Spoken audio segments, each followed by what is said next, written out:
이 모든 일의 증인이라는 제목으로 오늘 함께 하나님의 말씀을 나누겠습니다. 이 모든 일의 증인입니다.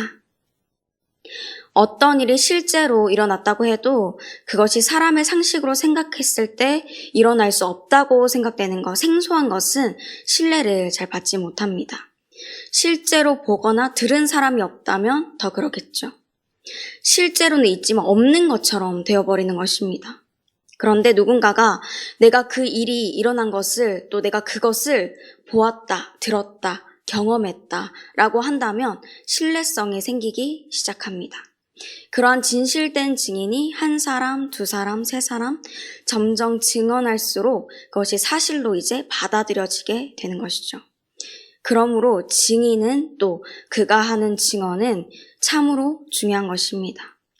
오늘 말씀에서 예수님께서는 우리가 그러한 증인, 바로 이 모든 일의 증인이라고 말씀하십니다. 그럼 우리를 어떤 일의 증인으로 삼으시는지, 우리가 무엇을 어떻게 증언해야 하는지 함께 말씀을 나누며 주님의 지혜를 깨닫게 되기를 소망합니다. 예수님은 다시 살아나신 후에 여러 제자들에게 모습을 나타내셨습니다. 그리고 그들과 이야기하시고 못자국 난 곳을 보여주시고 그들 앞에서 식사를 하셨죠. 그리고 이제 그들에게 하나님의 말씀을 깨닫게 하여 주십니다.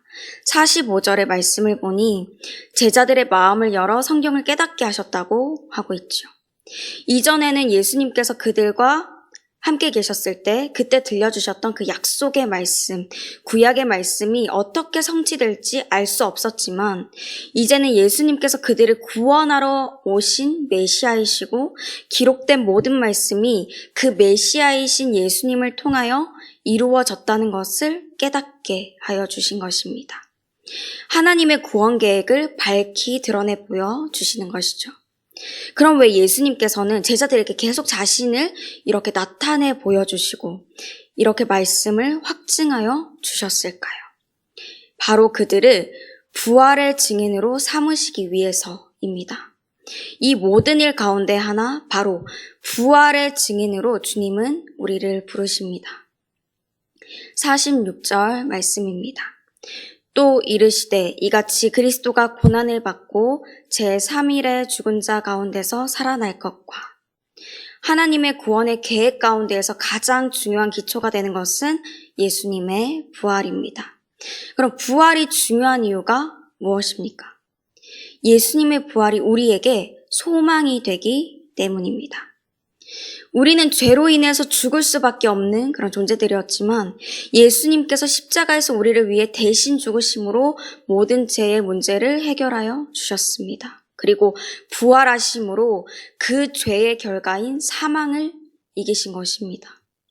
예수님께서 우리의 죄를 대신하여 죽으시고 완전한 사람으로 부활하셨기에 예수님은 우리의 부활의 첫 열매가 되셨습니다. 그렇게 예수님을 믿어 모든 죄를 사함받은 우리도 영광스러운 몸으로 부활하여 하나님 나라에서 영원한 생명을 누릴 수 있게 되는 것이죠. 또 우리와 하나님 사이에 가로막혀져 있던 휘장을 예수님께서 완전히 찢으셨기 때문에 이 땅에서도 담대히 자녀된 권리로 하나님 앞에 나아가서 주님과 교제하며 주님과 평강의 기쁨을 누릴 수 있게 된 것입니다. 그러나 안타까운 것은 한 사람이 죽고 다시 살아남으로 모든 인류가 자유함을 누리게 되었다라는 이 일이 사람의 상식으로는 믿을 수 없는 이야기이기 때문에 많은 사람들이 예수님의 부활을 믿지 못합니다. 그래서 사람이 이해할 수 있는 정도의 가설들을 내놓게 되지요. 예수님이 육은 부활하시지 않고 영으로만 부활하셨다는 영적 부활설, 예수님의 제자들이 한순간에 모두 집단으로 환상을 보았다는 그런 환상설, 예수님이 완전히 죽으신 게 아니라 잠시 기절하셨다가 깨어나셨다는 기절설, 예수님의 가르치심이 우리 마음에서 부활했다는, 그러니까 육으로 부활하신 건 아니라는 마음속 부활설, 또 도적설, 이런 여러 가지의 가설들이 있습니다. 참 말도 안 되지만 사람의 머리로 이해하기 위해서 여러 가설들을 만들어내는 것이죠. 그러나 예수님의 부활은 누구도 부인할 수 없는 틀림없는 사실입니다. 예수는 역사다라는 영화 그리고 책이 있습니다. 리스토로벨이라는 한 남자 신입 기자의 이야기입니다. 그는 가족과 함께하던 저녁 식사 자리에서 딸이 크게 다치는 응급 상황에 처합니다. 그러나 한 크리스천의 도움으로 딸을 구해내게 되고 딸은 완전히 회복되게 됩니다. 이 일로 그의 아내가 예수님을 참 잘 믿는 크리스천이 되지만 이 리스토로벨은 굉장히 이성적이고 합리적인 것을 따지는 사람이라서 하나님의 존재를 거부합니다. 그래서 하나님이 하신 일들이 존재하지 않고 예수님이 허구라는 사실을 증명하기 위해서 연구하고 돌아다니기 시작합니다. 하나님이 하신 일 가운데 예수님이 참 신과 참 인간이 아니라 그냥 사람이었다라는 것을 증명하려면 부활이 가장 큰 신비이기 때문에 그것을 파헤칩니다. 그런데 연구하고 알아가는 과정에서 그는 부활이 역사적인 사실이고 그것이 도저히 부인할 수 없다는 어마어마한 정보들 앞에 부딪히게 됩니다. 그래서 결국 그는 이렇게 고백을 하게 됩니다. 좋아요. 하나님 당신이 이기셨습니다. 이것은 지금 목사님이 되신 리스토레벨 목사님의 실화를 바탕으로 한 영화 또 책입니다. 하나님께서는 많은 주님의 제자들을 증인으로 삼으셔서 예수님의 부활을 증거하게 하셨습니다. 그리고 지금도 당신의 제자들을 부활의 증인들로 부르셔서 그것들을 증거하게 하십니다.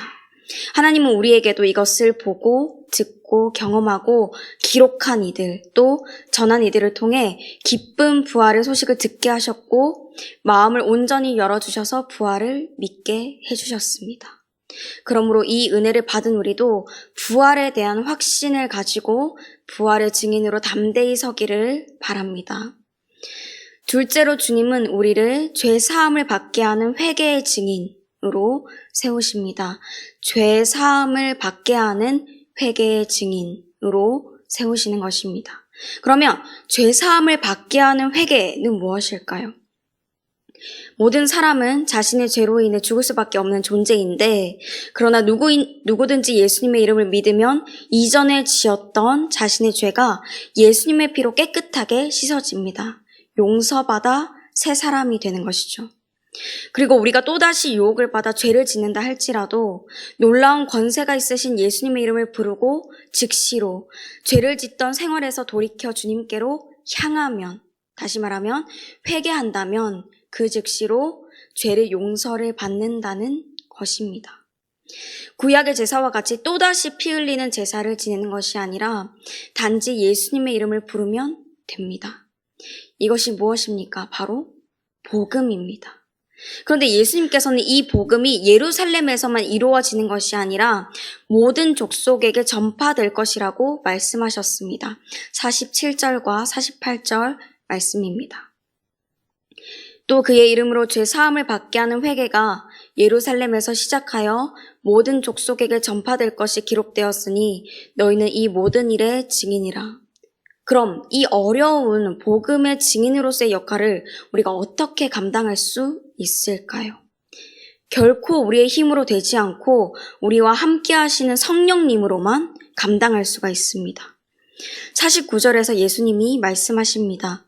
볼지어다 내가 내 아버지께서 약속하신 것을 너희에게 보내리니 너희는 위로부터 능력으로 입혀질 때까지 이 성에 머물라 하시니라.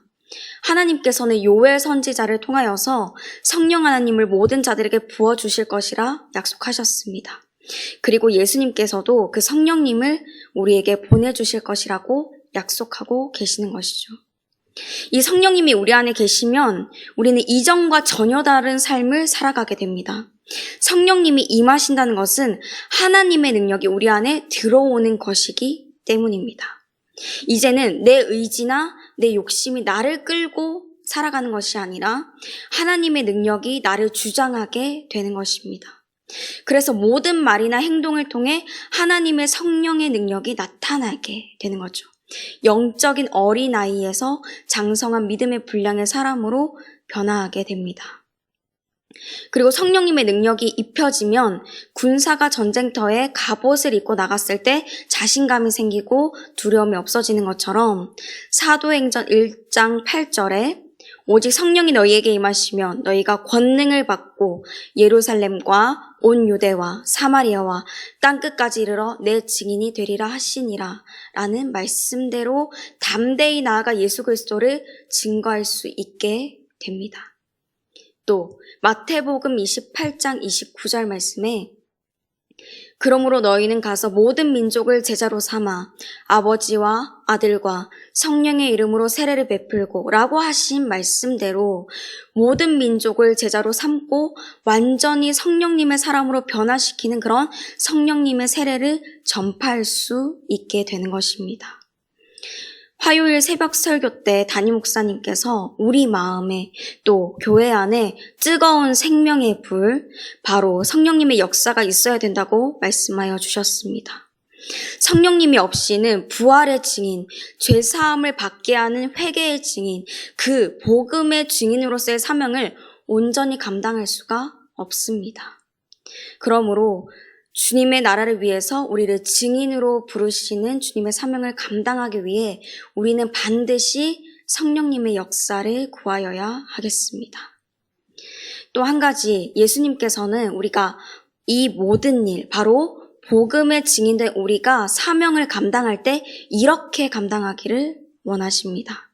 바로 기쁨으로 하는 것입니다.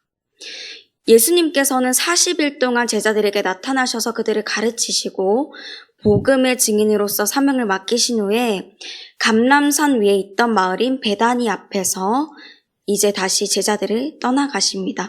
그들을 축복하시고 하늘로 올라가시는 것입니다. 마치 그들을 파송하시듯이 그렇게 축복하시고 올라가십니다. 그런데 제자들은 예수님의 십자가 사건 이후에 그 이전에 두렵고 불안 가운데 있었던 것과는 전혀 달리 이제는 떠나가신 예수님을 보면서 슬퍼하지 않습니다. 도망가지도 않습니다. 문을 걸어 잠그고 두려움에 떨지 않습니다. 예전과 같이 예수님께서 자신들의 곁에 계시지 않을 것이지만 예수님이 정말 다시 살아나셨다는 그 부활을 실제로 경험하니까 믿음이 세워진 것입니다. 이제는 예수님이 가시면 성령님이 오셔서 그들을 돌보아 주실 것이 믿어졌습니다. 예수님께서 하늘로 올려가신 그대로 다시 오셔서 하나님 나라를 완성하실 것이라는 천사의 말도 이제는 의심하지 않습니다. 그렇게 제자들은 같은 상황을 말씀하는 사도행전 1장 9절의 말씀대로 더 이상 구름에 가리어 눈에 보이지 않게 되었지만, 예수님이 이제 눈에 보이지 않게 되었지만 전혀 두려움이 없습니다. 오히려 크게 기뻐하며 예루살렘에 돌아가 성전에서 담대하게 하나님을 찬양할 수 있게 되었습니다. 52절, 53절 말씀입니다. 그들이 그에게 경배하고 큰 기쁨으로 예루살렘에 돌아가 늘 성전에서 하나님을 찬송하니라. 주님의 약속을 받은 대로 성령님의 능력이 임하기를 그들이 이제 간절히 구하고 이제는 성령님을 받게 됩니다. 사명이라는 말이 우리에게 좀 무겁게 느껴져서 늘 힘찬 발걸음으로 나아가야 된다라는 우리에게 그런 생각이 있어서 때로는 부담이 될 수도 힘겹다고 여겨질 수도 있겠습니다. 그러나 하나님께서 원하시는 것은 내 힘으로 더 잘하라고, 완벽하게 하라고, 힘이 없는데 힘을 내라고 하는 것이 아닙니다. 오히려 힘을 빼고 주님이 주실 것들을 기대하고 주님 품 안에서 평안히 자유함을 누리면서 그 자유함 안에서 즐겁게 주님과 동행하는 것입니다. 제자들에게 약속하셨고 말씀대로 오순절날 그들에게 임하신 성령님께서는 단지 그때뿐만 아니라 그때로부터 지금까지 계속해서 우리에게 역사하시고 계십니다. 그들에게 주셨던 기쁨과 찬송을 우리에게도 부를 수 있도록 인도하시며 순종하며 걸어간 그 발걸음 가운데 하나님의 능력을 드러나 보여주십니다. 그러므로 함께 사명을 기쁨으로 감당합시다. 사랑하는 성도님들, 예수님께서 제자들을 당신의 증인으로 삼으셨듯이 예수님을 믿지 않고 또한 증인을 보지 않고서는 믿지 못하는 이 시대 가운데, 또한 이 세대 가운데 우리를 이 모든 일, 바로 복음의 증인으로 부르셔서 복음을 증언하여 주기를 원하십니다. 이 사순절 우리의 죄를 대속하시기 위해 십자가에서 모든 물과 피를 흘려주시고 또 생명을 내어주신 우리 주님, 부활하셔서 우리에게 소망을 주신 예수님을 기억하면서 그 사랑에 응답하는 우리가 되기를 원합니다. 우리의 힘이 아니라 성령님을 의지해서 또 세상이 일을 하는 것처럼 의무적으로 뭔가 슬픈 빛을 띠고 억지로 하는 것이 아니라 주님 안의 자유함과 기쁨으로 그 영혼들, 생명들을 살리는 일을 감당하는 저와 여러분이 되기를 소망합니다. 함께 말씀을 기억하시면서 찬송가 505장 부르시겠습니다.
주기도문 하시겠습니다.